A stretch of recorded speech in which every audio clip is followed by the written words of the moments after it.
अस्सलाम वालेकुम नाजरीन, वेलकम टू द शो बात कारोबार की। मैं हूं आपकी मेज़बान नताशा हसीब। नाजरीन, मार्केट की बात करें तो आज के दिन कुछ नेगेटिव ट्रेजेक्टरी परफॉर्मेंस विटनेस की गई, यानी कि 48,000 का लेवल तो इंटैक्ट दिखाई देता है, लेकिन 400 अबव पॉइंट्स की गिरावट आज की मार्केट में देखी गई। कल से ये एक्टिविटी देखी जा रही थी कि बुल रन जो एक हम कह सकते हैं कंसर्न्स थे मार्केट में, बुल रन आएगा और बुल रन ही रहेगा, लेकिन अब थोड़ा सा आज के दिन एक करेक्शन मोड पे हम कह सकते हैं, या फिर ये कि वजूहात इस बात की हैं कि मार्केट कंसोलिडेट करेगी, रोल ओवर वीक होगा और फिर उसके बाद आगे जो है वो मामला देखे जाएंगे। तो ये तमाम चीज़ें जो है मिलकर आज के दिन हमने एक एक्टिविटी वॉलेटाइल देखी। साथ साथ यहाँ पे हम ये भी कह सकते हैं कि वॉल्यूम्स वाइज मार्केट के अंदर अच्छा काम हो रहा है, वॉल्यूम्स डेली बेसिस पे बढ़ रहे हैं। आज के दिन भी हम कह सकते हैं कि अच्छे वॉल्यूम्स जनरेट हुए हैं, विच इज़ वेरी गुड, और वैल्यू वाइज भी अच्छा काम देखा गया है, यानी कि 7 बिलियन अबव का। तो इट मीन्स कि यहाँ पर मार्केट के अंदर बाइंग देखी जा रही है, इन्वेस्टर्स पार्टिसिपेशन भी है। और ओवरऑल इकोनॉमी की बात करें तो इंटरिम सेटअप आने के बाद इकोनॉमिक नंबर्स को भी जो थोड़ा सा एक हम कह सकते हैं कि फ्यूचरिस्टिक लोग देख रहे हैं, वो भी एनालिटिकल व्यूज़ यही मौजूद हैं कि आने वाले दिनों में बेहतरी होगी, और यही बेहतरी हमें जो आईएमएफ की कंडीशनैलिटीज़ हैं उनको मीट करने में भी मुमकिन तौर पे साबित होगी। और साथ साथ ये भी हो सकता है कि जो हमारी रुपी डॉलर पैरिटी है वो भी थोड़ा सा हमारी जो कंसर्न्स है उसके ऊपर थोड़ा सा शेकीनेस देखी जा रही है, आज की मार्केट में भी देखी गई है, वो थोड़ा सा बेहतर हो जाए। फर्स्ट सेगमेंट देखते हैं।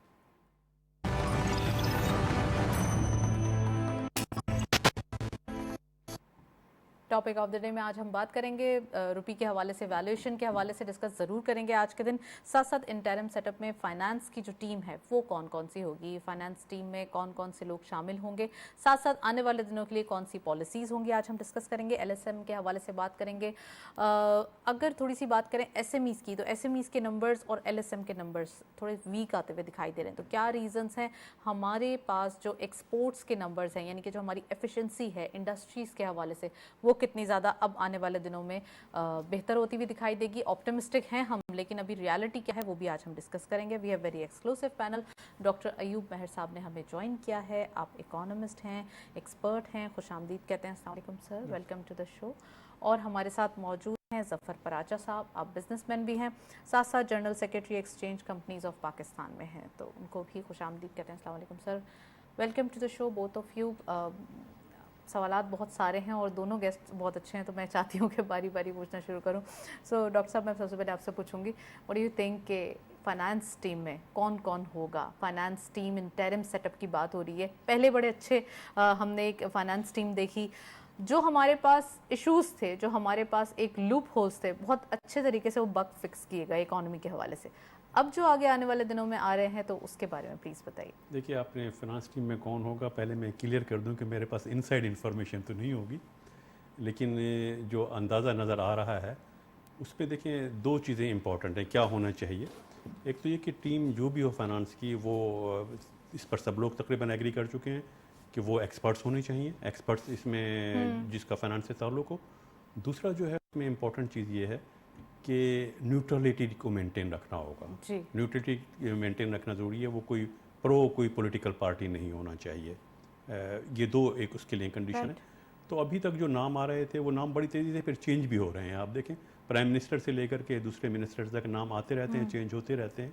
आज जैसे मैंने लेटेस्ट जो न्यूज़ मेरे पास है, जो सुनने में आ रही थी, वो ये था कि स्टेट बैंक ऑफ पाकिस्तान की साबिक गवर्नर थी डॉक्टर शमशाद अख्तर साहिबा, उनका नाम काफ़ी लिया जा रहा था।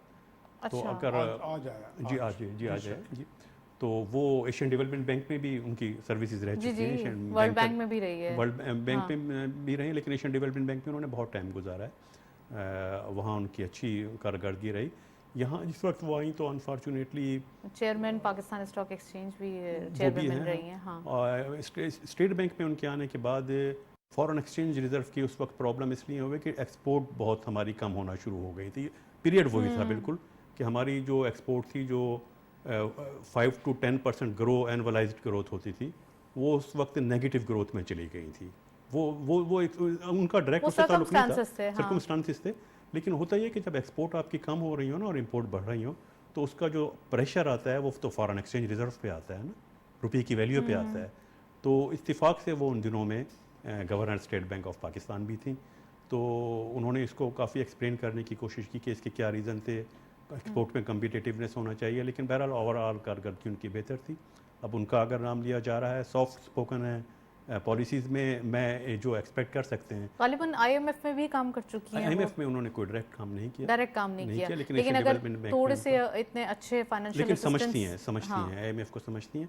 दूसरी बात यह है कि उनमें जो मैं समझता हूँ कि एक उनका अगर कोई पॉजिटिव पॉइंट एक जनरल प्रो पाकिस्तानी के पॉइंट ऑफ व्यू से अगर देखा जाए, सॉफ्ट स्पोकन अपनी जगह, एक उनके पॉलिसीज़ में एक चीज़ जो मॉनेटरी पॉलिसीज़ में भी नज़र आती थी कि वो प्रो पुअर सेगमेंट हैं। बहरहाल मतलब है जी कि जी, निचले लेवल पे कोई प्रेशर ना पड़े। उनकी जो पॉलिसीज़ थी मॉनेटरी पॉलिसी, उसमें भी वही चीज़ झलकती थी।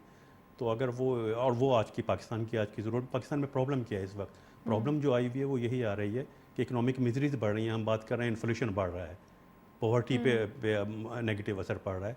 तो इस हिसाब से अगर वो सोचती हैं आईएमएफ की कंडीशनलिटीज़ को भी फुलफ़िल करना है, बैलेंस कायम करना होगा ना, और उसका जो अल्टीमेट बर्डन है वो निचले लोगों पर, कम आमदनी वाले लोगों पे ना पड़े। वो बैलेंस को मेंटेन करना ये एक चैलेंजिंग एक एक्टिविटी होगी, एक चैलेंज होगा उनके लिए, जो भी मिनिस्टर आएगा।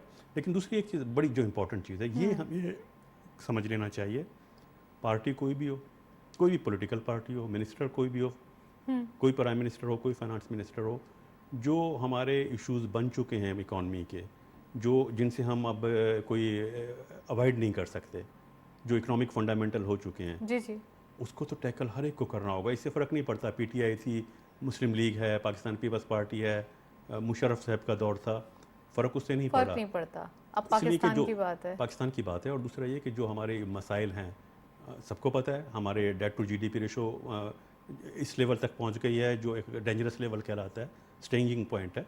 वो हमें मेंटेन करना है, आईएमएफ की कंडीशनलिटीज़ को हमें फुलफ़िल कर रहा है। वो तो चैलेंज है ना। उसमें ये नहीं फ़र्क पड़ता कि फाइनेंस मिनिस्टर कौन आ रहा है, हुकूमत किसकी है। ये है कि इन चैलेंजेस से किस तरह से हम निपट सकते हैं, किस तरह से हम रिलीफ दे सकते हैं लोगों को, अपने आवाम को।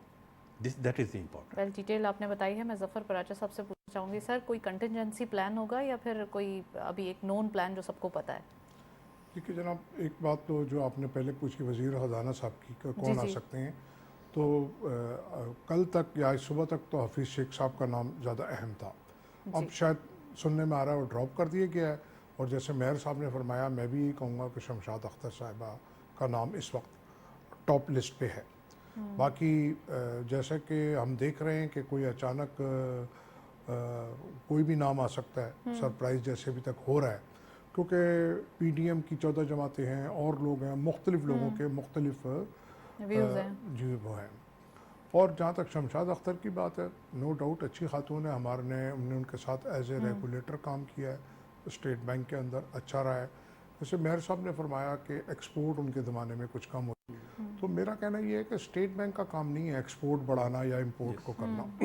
ये तो गवर्नमेंट की पॉलिसीज़ हैं और बहुत सारी चीज़ें मिल के कोई चीज़ बनती है, टीम वर्क। तो टीम वर्क होगा, फाइनेंस टीम जो भी हो, आने वाले दिनों में बेहतर फैसले हों, बेहतर पॉलिसीज़ हों। एक इन्होंने ये कहा कि हमें थोड़ा सा पुअर सेगमेंट को भी देखना पड़ेगा, तो क्या रिलीफ मिलने की तवक्कुआत हैं? कोई भी फाइनेंस टीम में कोई भी आता है, देखिए जनाब, बात यह है कि अभी तक तो मुझे कोई रिलीफ नज़र नहीं और आता। किस तरीके से रिलीफ दिया जा सकता है, ये भी ज़रा हाईलाइट कीजिए। देखिए, रिलीफ देने के तरीका बहुत सारे हैं। एक तो टारगेटेड हो सकते हैं, जी जी, सब्सिडी अगर हम देते हैं, या हम जैसे पिछले हमने देखा कि सस्ती रोटी या जो भी, तो मैं ये समझता हूँ टारगेटेड होना चाहिए। उसके अंदर बेनज़ीर इनकम सपोर्ट प्रोग्राम का जो कार्ड है वो बेहतर है। फिर आप हेल्थ के बारे में जो आपने इंश्योरेंस की स्कीम शुरू की थी वो भी अच्छी है, जी जी, वो एक टारगेटेड है। दूसरी बात यह है कि फिल वक्त तो नहीं लगता, क्योंकि कल पहला दिन था केयर गवर्नमेंट का और उन्होंने पेट्रोल की प्राइसेस बढ़ाई। तो ऐसा देखिए, इस वक्त जो हम आईएमएफ प्रोग्राम में हैं उससे हम नहीं निकल सकते, बिल्कुल। पहली बात। हाँ, उसको मैनेज, देखिए मैंने हमेशा आपके प्रोग्राम में कहा है कि पाकिस्तान के फाइनेंशियल क्रीडेंशियल्स बेहतरीन है, सिर्फ हमको मैनेज करना है बेहतर तरीके से। अगर हम उसको अच्छे तरीके से मैनेज कर लें तो कोई वजह नहीं है कि हमारी मुल्क तरक्की ना करे और हम जो पोइट्री लेवल है उसको हम एड्रेस कर सकें। ख़ास तौर पे जो हमको अपने एक्सपेंडिचर्स कम करने, गवर्नमेंट लेवल पे हमको सादगी अपनानी है, और जहाँ जहाँ कुछ करप्शन की आवाज़ है उसको ठीक करना है। तो इस वक्त हमारे पास डॉलर्स आने की जो दो हमारे रवायती तरीक़े हैं, एक्सपोर्ट और रेमिटेंस। Remittances। उसके अलावा और कहीं से नहीं लगता, सिवाय कि एक जो बैरक गोल्ड है और यूएई और सऊदी गवर्नमेंट से अगर हमारे फाइनलाइज हो जाती हैं, तो भी वो कोई इतने बड़े अमाउंट्स नहीं हैं कि हम ईज हो सकें। फिर भी हमको हॉट वाटर्स में हम रहेंगे।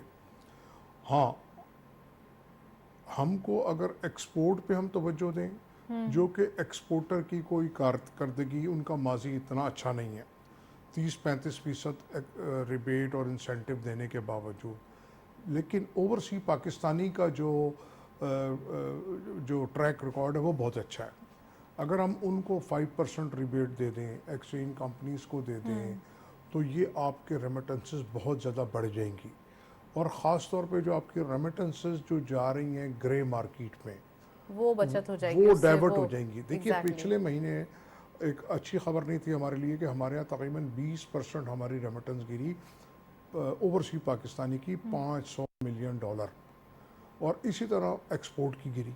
तो एक्चुअली वो कम नहीं हुई, वो डाइवर्ट हो गई ग्रे मार्केट में। राइट। ठीक है, ड्यू टू सम पॉलिसीज़। अगर हम उन पॉलिसीज़ को एड्रेस करें, और सिर्फ एड्रेस की बात नहीं है, इस वक्त आपको स्ट्रक्चरल रिफॉर्म्स लेके आने हैं, और अगर वो हम कर लेते जफर हैं। साहब, एक तरफ इतनी टफ कंडीशनैलिटीज आईएमएफ की भी हैं, हम उसको भी फुलफिल कर रहे हैं, दूसरा आपने स्ट्रक्चरल रिफॉर्म्स की बात की जो कि आईएमएफ की वन ऑफ कंडीशन है कि आप इसको भी करें पूरा। आपने एक लाइन में सब बता दिया कि एक्सपोर्टर्स को जो रिबेट दिया गया उसके बावजूद कोई अच्छी कारकर्दगी नहीं रही। हम एक्सपोर्टर्स से अगर पूछते हैं तो एक्सपोर्टर्स का कहना ये होता है कि हमारे पास कोई रिबेट नहीं है, हम कंपेटिटिव नहीं है, रीजन में बड़े मसाइल हैं और हमें दूसरे कंट्रीज से अपनी जो है वो एक कंपैरेटिव एक प्रोडक्शन लेके आनी है, बड़े मसाइल हैं यहाँ पर। तो इसका हल क्या है, सोल्यूशन क्या है? गवर्नमेंट करे तो क्या करे? एक तरफ चैलेंजेस को निपटे या दूसरी तरफ इनको लेवरेज दे दे? देखिए बात ये है, हम एज ए नेशन हम बड़े डिमांडिंग हो गए। हमको अपने राइट्स याद हैं, ड्यूटीज़ याद नहीं है। चाहे किसी भी, वो तो फिर सबकी विश लिस्ट होती है ना, विश लिस्ट तो बहुत बड़ी है किसी विश की। लिस्ट, लेकिन देखिए जो एक्सपोर्टर हैं उनकी डिमांड ख़त्म नहीं होती। अगर वो कहते हैं हम कंपेटेबल नहीं है, डॉलर इस वक्त 300 रुपए का है और पूरे रीजन में 80-85 रुपए से कहीं नहीं है, तो अब हम क्या इसको 500 रुपए का कर दें एक्सपोर्टर्स के लिए? बात ये, इनको बिजनेस करना नहीं आता हमारे बिजनेसमैन को, चाहे एक्सपोर्ट चाहे लोकल। अगर ये लोकल मैन्युफैक्चरिंग करते हैं तो अपनी जो उसका स्टैंडर्ड है वो गिरा क्वालिटी देते गिरा हैं, देते हैं। प्राइस बढ़ा देते हैं। क्या वजह है कि जो हमारा बिजनेसमैन है सिर्फ पाकिस्तान की हद तक तो महदूद है, लेकिन दुनिया में कहीं नज़र नहीं आता।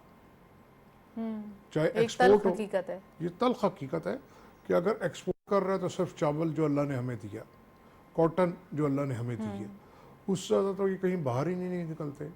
जबकि अपने इर्द गिर्द ममालिक में आप देखें तो 150 बिलियन डॉलर की, 200 बिलियन डॉलर की सिर्फ आईटी की एक्सपोर्ट हो रही है, सॉफ्टवेयर्स की, जी। और इस तरह बेतहाशा चीज़ें हैं। सर्विस इंडस्ट्री है। तो क्या यही वजह है कि जो हमारी लेबर क्लास है वो एक्सपोर्ट इंडस्ट्री से ऊपर चली गई? पूरी मशीनरी मुल्क की लगी हुई है, पूरे उनको फैसिलिटेट किया हुआ है। मैं इसीलिए कह रहा हूँ, अगर आप उनको 5% भी दे दें ओवरसी पाकिस्तानी को, तो वो तो आप क्या कितने रेमिटेंस भेजेंगे? कोई ना कोई उनको इंसेंटिव दे दें, कुछ ना कुछ अवार्ड कर दें कि अब ये इस थ्रू प्रॉपर चैनल ये भेज रहे हैं तो उनको ये फ़ायदे होंगे। मैं डॉक्टर साहब से, अयूम साहब से पूछना चाहूँगी। डॉक्टर साहब ये बताइए कि जो ज़फ़र साहब ने अभी एक एनालिटिकल व्यू दिया है, इस व्यू के अंदर कुछ चीज़ें हैं जो मैं चाहूँगी कि आप भी उसे फिक्स करें और बताएं कि हमारे यहाँ एक्सपोर्टर्स के जो मसाइल हैं वो कहते हैं ना कुछ लोग के ताक़यामत हल नहीं होंगे, तो क्या ये ऐसा ही मामला है या फिर ये है कि इनको बिल बैठकर एक एक्सपोर्ट पॉलिसी बना दी जाए ताकि जिस सेक्टर से जो भी एक्सपोर्ट करता है तो फ़ायदा मुल्क को पहुँचे? देखिए नताशा, एक्सपोर्ट पॉलिसी हर साल अनाउंस होती है। जो ट्रेड पॉलिसी आती है जुलाई या अगस्त में आया करती है हर साल। उसमें के 2 पार्ट होते हैं ट्रेड पॉलिसी के, मैं एक्सप्लेन कर दूँ। एक एक्सपोर्ट, उसका पार्ट 2 एक्सपोर्ट होता है, पार्ट 1 इम्पोर्ट पॉलिसी होता है। बात पॉलिसी की नहीं है, थोड़ा सा हमें इसको इसका स्ट्रक्चर डिस्कस करें।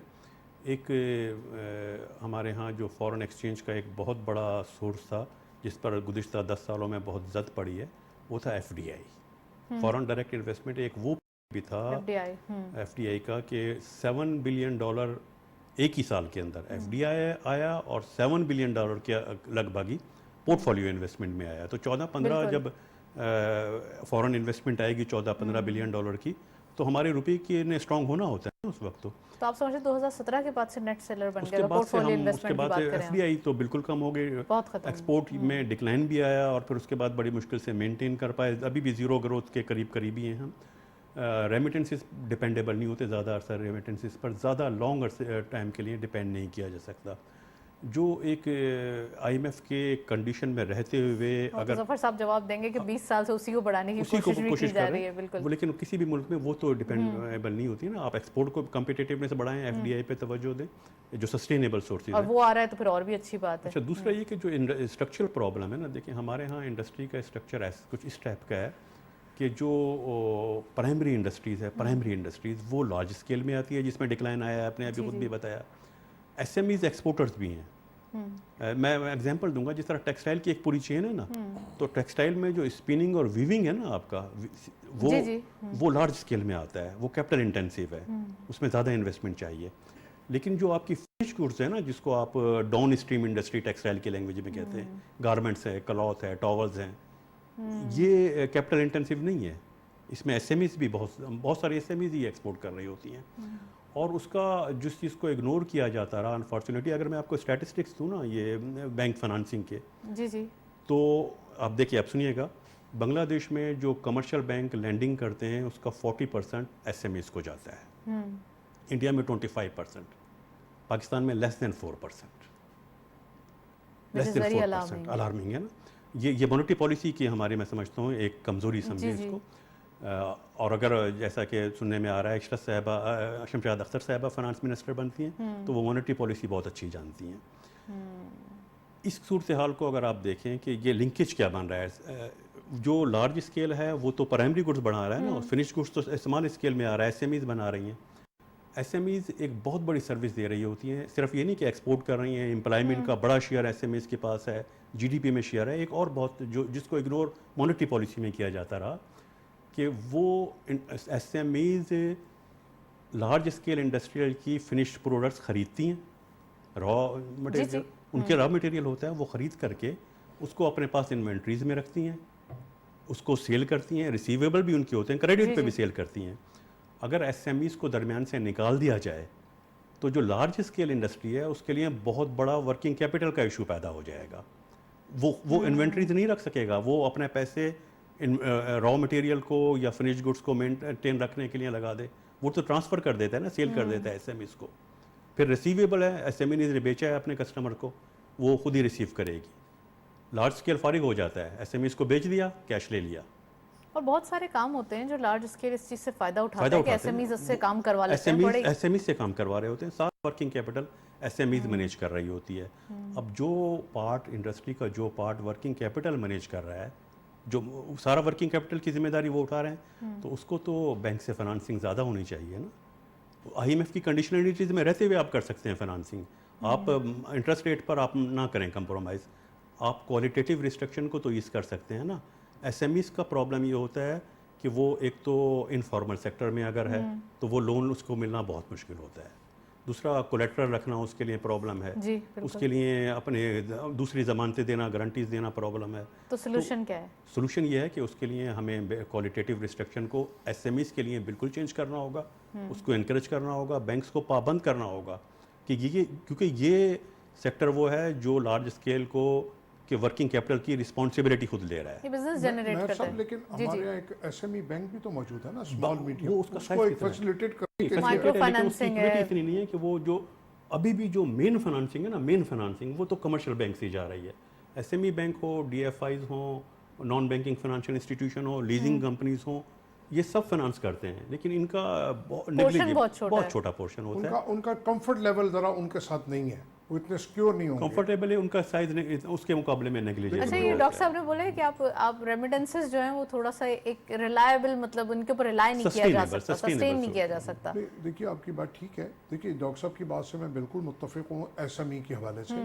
एसएमई और कॉटेज इंडस्ट्री जिसके ऊपर बेहतरीन मॉडल है बांग्लादेश, हमने, और वो वैल्यू एडेड भी है, वैल्यू एडेड ही कर रहे हैं सर, उनके पास तो प्रोडक्शन नहीं होती ना कॉटन की। मैं यही कह रहा हूँ कि वो बाहर से इंपोर्ट करते हैं कॉटन, और उसको वैल्यू एडिट करके, और एसएमई या कॉटेज इंडस्ट्री के तहत हमसे बहुत आगे चले गए।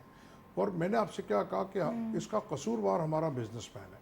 वो क्यों नहीं इसको वैल्यू एडेड कर सकता, या जो हमारे पास फूड की है सारा मामला एग्रीकल्चर का, वो क्यों नहीं वैल्यू एडेड करता, और क्यों खाली चावल भेज देता है, या क्यों खाली। SIFC has created a lot hope कि अब थोड़ा सा देखा जा रहा है कि SIFC ये जो काउंसिल बनी है, स्पेशल इन्वेस्टमेंट फैसिलिटेशन काउंसिल, इससे ही हमने सऊदी अरब को भी आते हुए देखा, या एग्रीकल्चर पॉइंट ऑफ व्यू से भी थोड़ा सा UAE की तरफ से जो इन्वेस्टमेंट आती है, इसको कैसे देख रहे हैं? Let the past in the past, जो हो गया अब क्या करें उसके ऊपर, अब तो आगे बढ़ना ही है। जी तो बिल्कुल। अब जो हमारी स्ट्रैटेजी होगी, अब जो हमारी प्लानिंग होगी, जो ये काउंसिल बनी है, आप समझते हैं कि अब तो वन विंडो ऑपरेशन हो गया, जल्दी से कोई भी इन्वेस्टर आता है तो उसके लिए अब कोई इतना हैसल नहीं है कि वो आगे पीछे इधर उधर जाए, अब तो आपको काउंसिल में आ के अप्रूवल हो जाएगी और बस। जी बिल्कुल ऐसे ही है कि जैसे चीफ ऑफ आर्मी स्टाफ का ये इनिशिएटिव है, उन्होंने लिया है, एक टेबल पे सब लोग बैठाए हैं उन्होंने, जी एक ही रूम में उन्होंने कहा सब आ जाएं, जो अप्रूवल्स हैं यहाँ पे एक ही वक्त में हो जाएगी। तो इससे बहुत ज़्यादा कॉन्फिडेंस भी आया है और लोगों जी। में उम्मीद भी पैदा हुई है। और मैं एक बात की ज़्यादा वजाहत करना चाहूँगा कि अगर हम एक्सपोर्ट से ज़्यादा अपनी लोकल प्रोडक्शन, लोकल मैन्युफैक्चरिंग, और क्योंकि हम 25 करोड़ अवाम हैं, हम अगर इनकी ज़रूरत पूरी कर अपनी लें ही तो हमारा ज़रूरत, इम्पोर्ट का बिल काफ़ी कम हो जाएगा। अगर हम बहुत सारी चीज़ें हैं जिनके रॉ मटेरियल हमारे पास नहीं होते, यही शिकायत सबकी आती है। वो एक स्मॉल कंपोनेंट बिल्कुल है, लेकिन अगर हम बजाय एक्सपोर्ट तो करें, उसके साथ जो हम अपनी लोकल जो हमारी डिमांड है उसको भी हम पूरा कर लें। एक बहुत बड़ी मार्केट है पाकिस्तान, 250 मिलियन लोगों की, वो बजाय हम इंपोर्ट बेस्ड चीज़ों को करें। ठीक है, हर प्रोडक्ट में कोई ना कोई इम्पोर्टेड कंपोनेंट चाहिए होता है, लेकिन बहुत सारे, अब जैसे बिजनेसमैन भी थोड़ा चाहता है कि वो ट्रेडर बन जाए, फटाफट यहाँ से इंपोर्ट करे और एग्जैक्टली जो है वो मार्केट में सेल आउट ये कर बहुत बड़ा दे। इशू है ये। और दूसरा ये कि एक दिन अगर आपका डॉलर आज के दिन बढ़ता है तो आज से ही मार्केट प्राइस बढ़ जाती है, जबकि उसकी इंपोर्टेड आइटम्स जो है वो 2 महीने पहले की होती है। बिल्कुल ऐसा ही है, वो तो उसका इम्पैक्ट आना चाहिए जाके 4 महीने के 4 महीने के तो बाद। वो फ़ौरन आ जाता है। फिर जैसे एक्सपोर्ट की मैंने बात की, पिछली गवर्नमेंट ने इतना बड़ा कोई तकरीबन जो 5-6 बिलियन उन्होंने उनको दिए हैं, टफ फाइनेंस जी ठीक है, तो वो उसका कोई इम्पैक्ट नज़र नहीं आया, वो इन्वेस्टमेंट नहीं हुई, वो किसी ने प्रॉपर्टी में लगा दी, किसी ने कहीं लगा दी। तो अब इस साथ हुकूमत क्या करेगी अगर विल ही ना हो?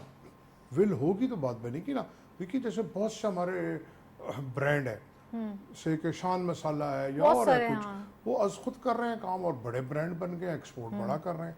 लेकिन अगर किसी की विल ना हो, वो कहे जी नहीं मैं यहीं से गंदम उठा कर भेज दूँ, मैं चावल भेज दूँ, ये चीनी भेज दूँ, तो ये तो कोई बात नहीं है ना। जैसे एक हमारे यहाँ पिंक सॉल्ट है, अब हमारे यहाँ अवेयरनेस आई है, अब आई है, ठीक बिल्कुल। है, हाँ। वो हम पहले इंडिया को भेजते रहे थ्रो अवे प्राइस के ऊपर, अब अवेयरनेस भी आई है, लोगों में ख्याल भी आया है, गवर्नमेंट ने भी सोचा, ख़ासतौर पर इस्टेब्लिशमेंट भी सोच रही है कि इसको हम बेहतर तरीके से, कि इतना महंगा आइटम है पूरी दुनिया में, पिंक सॉल्ट होता है, तो ये चीज़ें हमको देखनी पड़ेंगी, ठीक करनी पड़ेंगी। फिर उसके अलावा एक जो कॉटन इंडस्ट्री के अंदर एक इनफॉर्मल सेक्टर है जो एक्सपोर्ट करता है, जो थ्रू बैंकिंग चैनल है ही नहीं, थ्रू कोरियर या इस तरह, वो भी रेमिटेंसेस आपकी नहीं आती, वो हवाले में जा रही हैं, वो भी एक बहुत बड़ी अमाउंट है, उसको भी देखना है, आईटी को भी देखना है।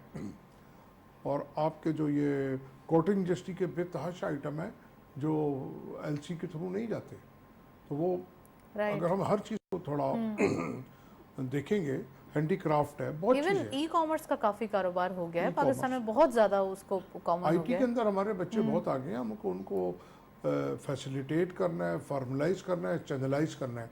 और एक बात मैं ज़रूर आपसे कहूँगा कि इस वक्त हमको चीज़ों को डीरेगुलेट करना है। हमने इतना ज़्यादा रेगुलेट कर दिया है, ख़ासतौर पर फॉरेन एक्सचेंज को, और इसके साथ बहुत सारी चीज़ों को। वो क्या रीज़न था, क्या ये FATF की वजह से इतना ज़्यादा रेगुलेट हो गया है? क्योंकि यहाँ स्टॉक एक्सचेंज के अंदर भी सब कुछ, आप इतना ज़्यादा किसी को अगर जैम कर देंगे तो वो फिर फ्लेक्सिबिलिटी बिल्कुल ही ख़त्म हो जाएगी। ऐसा नहीं है। देखिए FATF पूरी दुनिया में है, हम तो उस FATF के नाम पे या अपने मकासद के लिए या अपने अल्टीरियर मोटिव्स के लिए हम लोगों ने उस टूल को इस्तेमाल करके हम बहुत आगे चले गए। यानी कि अगर उनकी डिमांड थी 2 स्टेप तो हम चले गए 50 स्टेप के ऊपर। और हम रेजिलिएंट कौम है ना, बहुत ज़्यादा उसको तरीके से लेते हैं हर चीज़ उसको नहीं, हम हर चीज़ को ट्विस्ट कर देते हैं अपने मकसद के लिए इस्तेमाल करने के लिए।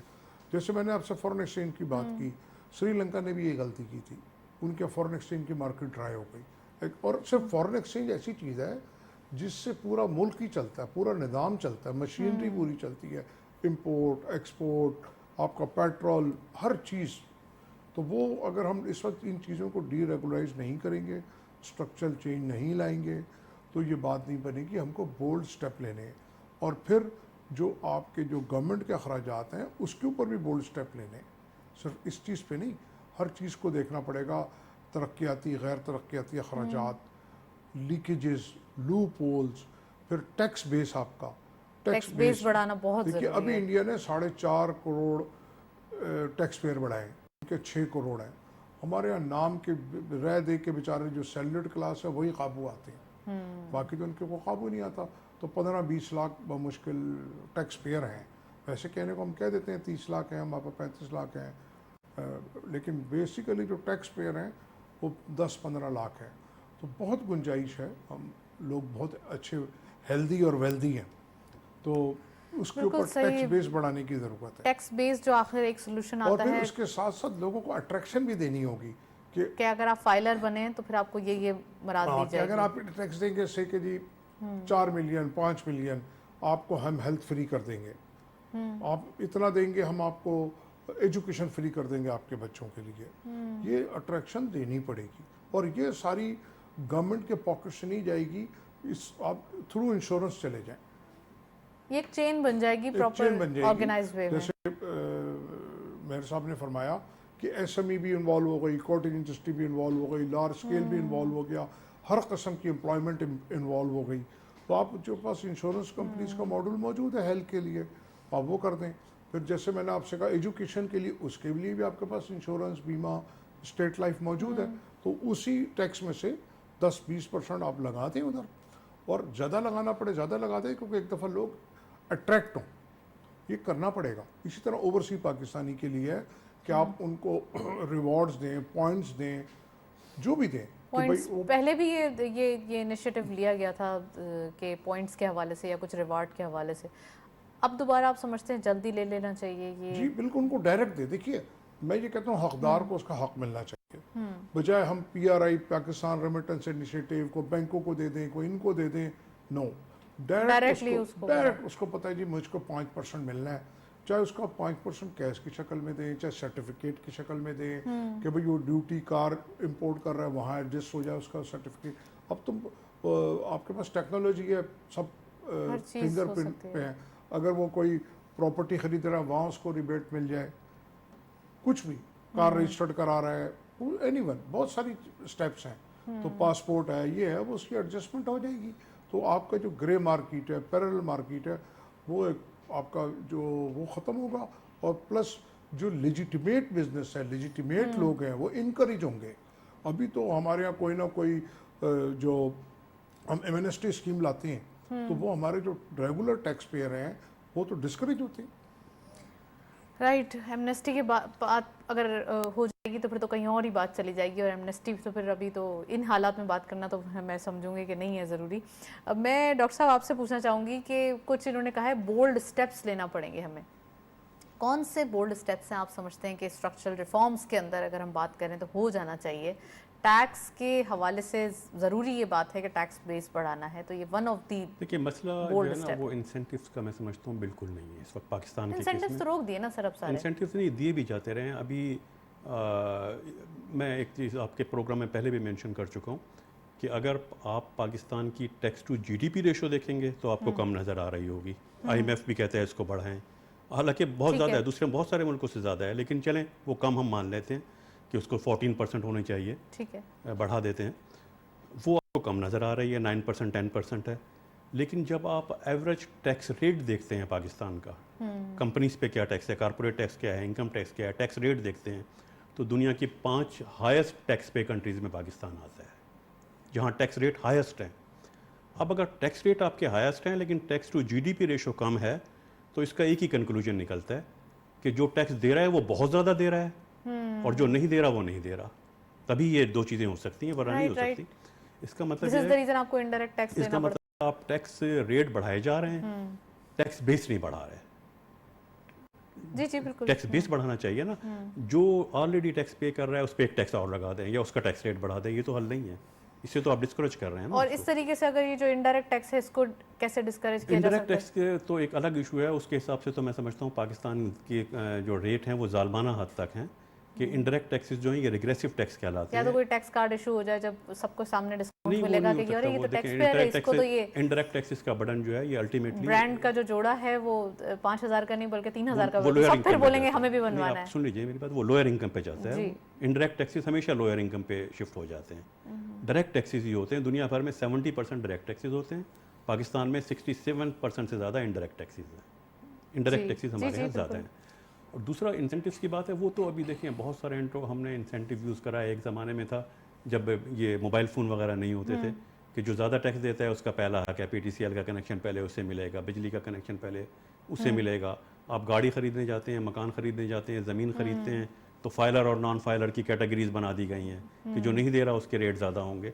वो सब कुछ है, लेकिन असल जो प्रॉब्लम है, जो हार्ड स्टेप जिसको हार्ड कह लें आप या टफ स्टेप कह लें, वो यही होगा कि टैक्स बेस बढ़ानी है। जो लोग टैक्स नहीं देते उन पे टैक्स लगाना है। मैं ये कहना चाहूँगा कि जो लोग टैक्स नहीं देते उनके हिस्से का इनडायरेक्ट टैक्स सारे अवाम देती है। यही हो रहा है। जो शख्स से कि 1 मिलियन सर टैक्स बढ़ाना होगा, बढ़ाना चाहिए, लेकिन ये सोल्यूशन तो इस तरफ अगर थोड़ा सा टैक्स बेस को बढ़ाने के लिए कोई ऑटोमेटिक कोई सिस्टम हो, जैसे लेकिन हमारे पास नताशा, बैंक मैं बताऊँ, अकाउंट एक मौजूद है। होता ये था, मैं गुज़िश्ता 4 ऐसी हुकूमतें बता सकता हूँ, मैं किसी पार्टी का नाम नहीं ले रहा, जिन्होंने इलेक्शन से पहले ये कहा कि हम टैक्स रेट बढ़ाएंगे और इनडायरेक्ट टैक्सेस को डायरेक्ट टैक्सेस पे शिफ्ट करेंगे। ये 3-4 पार्टियों ने गुज़िश्ता जो मैनिफेस्टो हुकूमत में रखा आती था। है मैनिफेस्टो में रहा है। मैनिफेस्टो में रहा। लेकिन आते ही जब वो पहला ऐलान करते हैं तो इनडायरेक्ट टैक्सेस बढ़ जाते हैं। हर हुकूमत में इनडायरेक्ट टैक्सेस पर एम्फेसाइज किया गया। एक साल एक हुकूमत ने, मैं उसका नाम छोड़ दें उसका, उसने नाम आप किसी का भी ना लें, लेकिन उसने डायरेक्ट टैक्सेस पे फोकस किया था एक बजट जी। में। वो बजट वापस ले लिया गया था। ओके। देखिए बात यह है, जो इनडायरेक्ट टैक्सेस है ना, जिस आदमी के जिम्मे 5 मिलियन या 10 मिलियन टैक्स है, उसकी जगह पे 1 लाख लोग इनडायरेक्ट टैक्स देते हैं। ओके, एक मिसाल बिल्कुल, दे रहा हूं, हाँ, ऐसे ही ठीक है। है। तो टैक्स रेट कम करना पड़ेगा, टैक्स बेस बढ़ाना पड़ेगा, ड्यूटीज़ कम करनी पड़ेंगी, और जो ड्यूटी का जो रेट है वो सही लागू करना पड़ेगा ताकि अंडर इनवाइसिंग ना हो, ताकि ये स्मगलिंग, जो अंडर इन्वॉइसिंग का कल्चर है इसको भी सर रोकना होगा। जी इसको भी रोकना है। सबसे देखिए, पहले। अब ITP वैल्यू कहलाती है हमारे यहाँ, वो कोई रॉकेट साइंस नहीं है। आप गूगल पे डालें आपको प्राइस आ जाती है। तो अंडर इनवाइसिंग कोई चीज़ वेल चाहिए, जो बहुत से जो लीकेजेस है ना जानबूझ के छोड़ी जाती हैं ताकि वो लोगों को उसका फायदा पहुंचे। थोड़ी सी फ्लेक्सिबिलिटी भी रखी जाती है, पता होता है कि थोड़ा सा यहाँ पे चीजें हैं, गुंजाइश है, लेकिन हमारे यहाँ ज़्यादा है, ठीक है। और जो टैक्स पेयर और नॉन टैक्स पेयर की क्लास है, ये सिर्फ पाकिस्तान में है। यानी कि जो टैक्स नहीं देता उससे थोड़े पैसे बढ़ती ले लें, से कि 1 लाख की जगह 2 लाख ले लें। तो जो उसने 10 मिलियन टैक्स तो देना ये था, रीजनेबल है? 1 लाख की जगह 2 लाख ले लिया, काम खत्म, रीजनेबल है? हाँ? ये नहीं, reasonable है? नहीं रीजनेबल नहीं है। जबकि उसने तो 1 करोड़ रुपए टैक्स देना था, उसने 1 लाख रुपए दे के जान छुड़ा ली। जान छुड़ा ली। तो ये मैंने कहा ना, इस तरह डिसार्ड होते हैं लोग। वो आपको रोड बंद करना पड़ेगा, ये जो आपका एवेन्यू है ये 1 वे करना पड़ेगा। और दूसरा आपने जो कहा ना कि इसके लिए क्या हो कि टैक्स बेस बढ़े, देखिए पाकिस्तान के पास बेहतरीन निज़ाम है नादरा की शक्ल में। हर शख्स का NTN या NIC है। NIC को आप वो कर दें, तस्वर कीजिए आपका NTN नंबर है, कर दिया ठीक, वो किया हुआ है, लेकिन इम्प्लीमेंट नहीं हो रहा ना। देखिए अगर NTN नंबर नहीं है, एक हाथ छोड़ के मोटर बाइक 800 सीसी गाड़ी छोड़ के बाकी आप उसके बगैर विदाउट NTN नंबर नहीं होगा। प्लॉट है 120 गज से छोड़ के उसके ऊपर, तो बिल्कुल, हाँ, इस तरह आपको करना पड़ेगा। फिर नेक्स्ट स्टेप में उनको भी कवर करना पड़ेगा, क्योंकि NTN नंबर मीन्स ये नहीं कि आप चले अगर टैक्स दें। गरीब, इन्होंने सही बोला है प्रॉपर्टी के हवाले से, अगर कोई गरीब है तो 120 गज का प्लॉट तो चले वो ले ही लेगा किसी ना किसी तरीके से, लेकिन इससे ज्यादा लेने के लिए फिर वो गरीब नहीं रहता। जी। ये बिल्कुल सही आपने टारगेट किया है। दूसरी बात यह है कि ये फर्स्ट स्टेप में, सेकंड स्टेप में उसको भी ले आप अगले 4-5 साल बाद।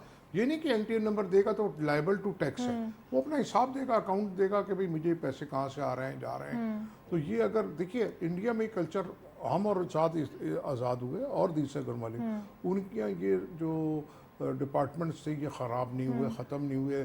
सेल्फ फाइनेंस स्कीम नहीं आई वहाँ पे, इस टाइप की जो एमनेस्टीज नहीं आई, वो चलता रहा, वो चलते चलते आज कहीं पहुँच गए। मैं जफर साहब एक चीज़ आपसे पूछना चाहूँगी, रेमिटेंसेस की बात हुई, एक्सपोर्ट्स की बात हुई, एक चीज़ जो मैंने कहा था कि बिजनेस मैन भी हमारे हैबिचुअल हो गए हैं कि ट्रेड करते हैं, ट्रेडर्स बन गए ज़्यादातर, वो मैन्युफैक्चरर नहीं रहे।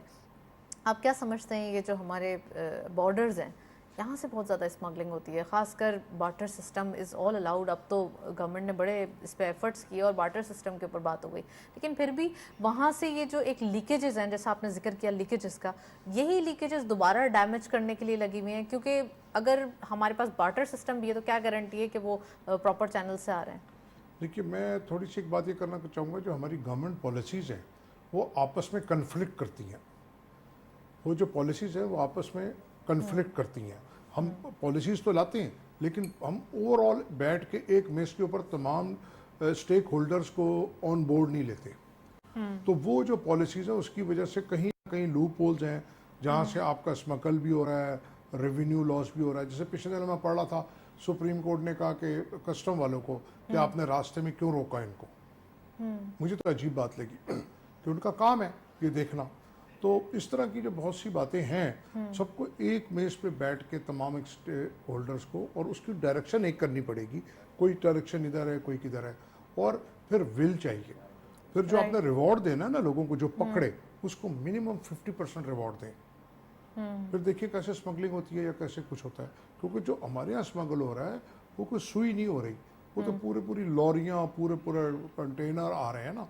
तो उसको रोकना कोई मुश्किल बात नहीं है, लेकिन आप लोगों को अच्छा रिवॉर्ड दें उन एजेंसीज को। 50% क्या, मैं तो कहता हूँ 100% दे दें। फिर जैसे आपने बात की रेमिटेंस की, देखिए लेकिन वो भी परफॉर्म करें, फिर वहाँ भी कोई वो करेंगे, वो करेंगे। जब वो देखेंगे मुझे 50% इसको पकड़ने पे मिल रहा है, वो परफॉर्म करेगा। या अच्छा, दूसरी बात है, हमने रेमिटेंस की बात की।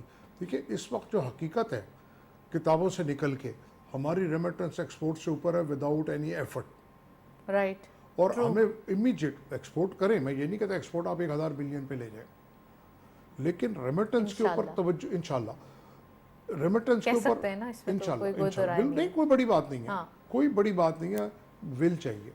दूसरी बात यह, रेमिटेंस बढ़ाना इस वक्त बहुत आसान है क्योंकि हमारे पास बहुत बड़ी वर्क फोर्स है। अच्छा, इस वक्त जो हालात हमारे ख़राब है, हर चीज़ का नेगेटिव पॉजिटिव पहलू है। मैं ये कहता हूँ जैसे फ्लाइट ऑफ कैपिटल हो रहा है, फ्लाइट ऑफ ब्रेन हो रहा है, हमारी मैन पावर जा रही है, तो उसके सामने हम क्यों नहीं कोशिश करें कि हमारे पास रेमिटेंस आए, वो भी चैनलाइज करें ना, तो हाँ हम चैनलाइज करें ना। तो मेरा कहना यह है कि उस चीज़ को भी जो हमारे बेहतरीन दिमाग हैं जो बैठे हुए हैं, उनको चाहिए उसको अपनी फेवर में इस्तेमाल करें।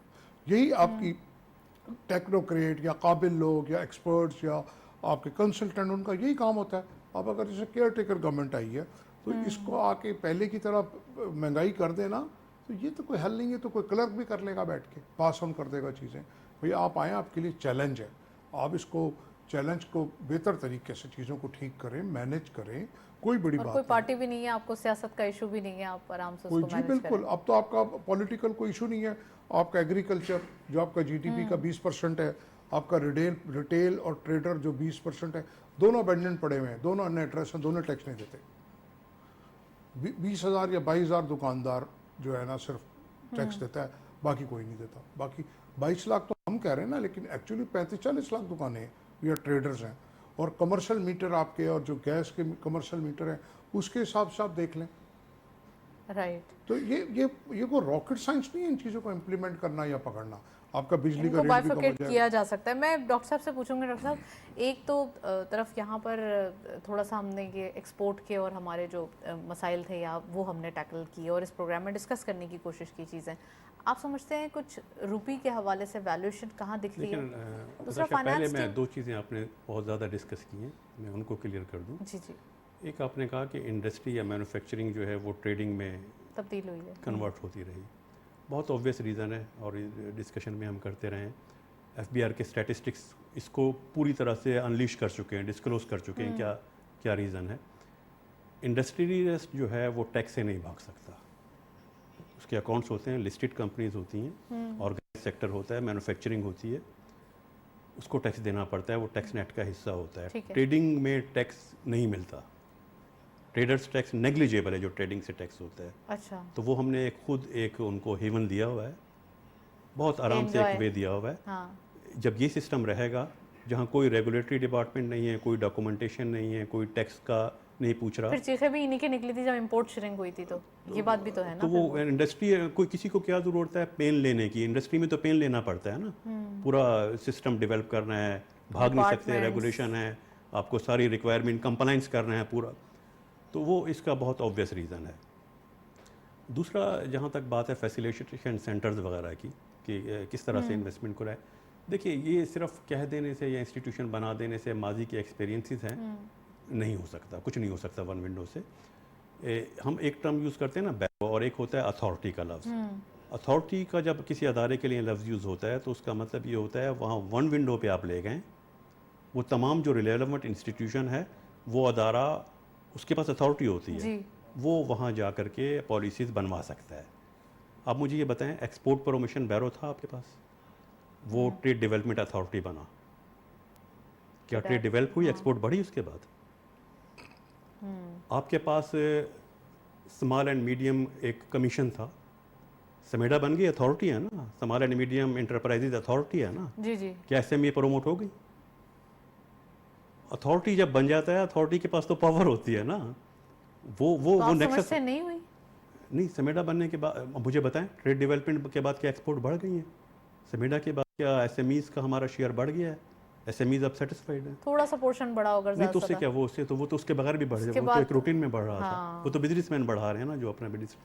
जब आप वन विंडो ऑपरेशन या कोई इस तरह का इंस्टीट्यूशन डेवलप करते हैं तो वो उसके रीज़न जानने ज़रूरी हैं कि जब अथॉरिटी बना दिया था, जब ये वन विंडो हो गया था, तो उसके बाद ईज़ ऑफ डूइंग बिजनेस नहीं हुआ, उसके बाद टारगेट अचीव नहीं हुए, तो कोई रीज़न तो होगा ना, कोई वजह होगी ना उसकी। ये क्या हर्डल है अथॉरिटीज?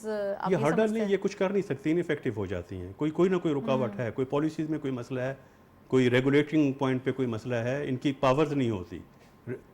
पावर सिर्फ ये नहीं होता कि आप एक एक्ट बना दें, अदारा बन गया, एक्ट हो गया, इम्प्लीमेंट होना जरूरी है। इम्प्लीमेंट होना तो जरूरी ये है। हिकअप्स कब सही होंगे सर? ये चीज़ें थोड़ी सी हमें टारगेट तो करना पड़ेंगी ना। अगर हम बात कर रहे हैं ट्रेडिंग की, बात कर रहे हैं हम, ये जैसे आपने एक पॉइंट आउट किया कि ट्रेडर्स के लिए ये रूल है, तो ये क्यों नहीं इसको वाइप आउट कर दिया जाता है? एफबीआर खुद बहुत चीखता रहा है, एफबीआर बताता रहा है हमें क्या प्रॉब्लम है, और एफबीआर ने बड़ा, मैं समझता हूँ एक ज़माने में डिस्क्लोज भी की वो चीज़ कि क्या क्या रुकावटें आ रही हैं, कौन लोग रुकावटें डाल रहे हैं, वो तक मेंशन किया। तो वही जो अभी पराचे साहब ने भी मेंशन किया कर चुके हैं कि भी कौन लोग हैं, किस तरह से जहाँ रेगुलेशन हो रहे हैं, और अथॉरिटी में क्या मतलब वापडा भी था ना, water and power development authority, तो क्या पानी के मसले हल हो गए थे, क्या बिजली के मसले हल हो गए थे? बढ़ गए थे ना, आपको चीज़ें डीरेगुलाइज करनी पड़ेगी, डीरेगुलाइज करनी पड़ेगी। तो ऑलरेडी तो इतनी फ्लेक्सिबिलिटी दी हुई है सर इस मामले में। कहा कि इसके लिए अथॉरिटी बना दो, इसके लिए डिपार्टमेंट बना दो, तो वो हर्डल्स है। ये इसके लिए आप ये अथॉरिटी बनाते हैं, फूड बनाते हैं, वो बनाते हैं, तो उनका जो रिजल्ट आना चाहिए था वो नहीं आया। या तो फिर ये हो कि कोई बैरोमीटर देखा जाए कि अगर इस डिपार्टमेंट के बनने से ये रिजल्ट आता है तो ठीक है, नहीं तो फिर सब मसाइल हल हो सकते हैं। विल पावर का बहुत बड़ा लैकिंग है, विल पावर की। अब जब हम इकोनॉमिक की बात कर रहे हैं, विल पावर नहीं है, हम वो एक्शन क्यों नहीं, मतलब हमारा डेट बढ़ता गया, सबको पता था क्या अंजाम होगा, बढ़ रहा है, एक अलार्मिंग वे में 30 आ साल रहा है से आगे। 30 इयर्स हो गए हैं, ये मेंशन किया जाता रहा है, मीडिया में भी आता रहा है, डिस्क्लोज भी होता रहा है कि डेट बढ़ जाएगा, कहाँ से पे करेंगे। अब क्या प्रॉब्लम आ गई, अब लोन लिया जाता है लोन पे करने के लिए, लोन नहीं, इंटरेस्ट पे करने के लिए। यस, वो प्रिंसिपल तो पे ही नहीं हो पा रहा, प्रिंसिपल तो पे ही नहीं हो पा रहा। अब जो आपके 7-8 महीने आपके बाद आपने जाना है तो आपके हालात ज़्यादा ख़राब है। ये पहले पता था कैसा होगा। 20-25 बिलियन डॉलर देना है, ये जो अभी जो हम निकले इस प्रॉब्लम से, अल्लाह खैर करे। फिर मैं अगेन कहूँगा कि अच्छे रिसोर्सेज हैं, फाइनेंशियल क्रीडेंशियल्स अच्छे हैं, रिसोर्सफुल कंट्री है, डायरेक्शन चाहिए, लीडरशिप भी मैं कहता हूँ छोड़े, डायरेक्शन ठीक कर दें। एक दिन में प्रॉब्लम क्रिएट नहीं हुई, जब क्रिएट होनी शुरू हुई थी इंडिकेट किया जाता रहा था, अकोमोडेट होती रही है ना वो प्रॉब्लम्स। एक दिन की ये सारे डेट अचानक तो नहीं बढ़ गया ना, डेटा इन्फ्लेशन अचानक तो नहीं बढ़ा, रुपये की वैल्यू एकदम से कोई वजह नहीं हुई, उसके कुछ रीजन बन गए। बात करनी चाहिए, हकीकत हमें पता हो कि हमारे हमको कहाँ हमारी प्रोग्राम का टाइम खत्म हो रहा है, लेकिन मैं आप दोनों से एक कमेंट यही चाहूँगी कि आप वन लाइनर अगर सोल्यूशन की बात करें तो एक्सपोर्ट्स है या फिर ट्रैक है? देखिए जनाब, ट्रैक है, जब ट्रैक पे आएंगे तो सब चीज़ें ठीक हो जाएंगी, एक्सपोर्ट भी ठीक हो जाएगी, आपकी इंपोर्ट भी ठीक हो जाएगी, मैन्युफैक्चरिंग भी ठीक हो जाएगी। तो असल बात है ट्रैक ठीक होना चाहिए, गोल्स टारगेट हो। डॉक्टर साहब, बिल्कुल ट्रैक है, और ट्रैक के लिए विल पावर की ज़रूरत है। जो पॉलिसीज़ बना रहे हैं उनकी विल पावर हो, वो एक्शन ले लें। तो पॉलिसीज तो बनती है ना, 5 साल मंसूबा आता ही है नहीं, विल पावर नहीं है ना, टैक्स कलेक्ट नहीं करते, करना नहीं चाहते, डेट के बगैर भी काम हो सकता पॉलिसीज तो था। हमारे पास बहुत सारी मौजूद हैं, अगर फिर हम पढ़ना शुरू करें तो उसके ऊपर बड़ा विल पावर की विल पावर की बात है सर। लास्ट फाइनेंस मिनिस्टर ने आपके बिजली के बिल में टैक्स लगाया, बहुत अच्छा काम किया उसने इसके ऊपर कमर्शियल शॉप्स पे। राइट, चलें सर, ये बड़ा एक डिटेल फिर हो जाएगा comment. Thank you so much, आपने ज्वाइन किया। जफर साहब, आपने बहुत बहुत शुक्रिया। अयूब साहब, प्रोग्राम में ज्वाइन किया, प्रोग्राम में हिस्सा बने। आज के दिन हमने डिस्कशन की फाइनेंस टीम के हवाले से, खासकर पॉलिसीज़ के हवाले से और एक्सपोर्ट के नंबर्स के हवाले से, जो कि बड़े अलार्मिंग तौर पर अभी थोड़े से गिरते हुए दिखाई दे रहे हैं, जिसको टैकल करने की, ठीक करने की और बढ़ाने की बहुत अशद ज़रूरत है। That's it. इसी नोट पर प्रोग्राम को वाइंड अप करेंगे। इजाज़त दीजिए, अल्लाह हाफ़िज़।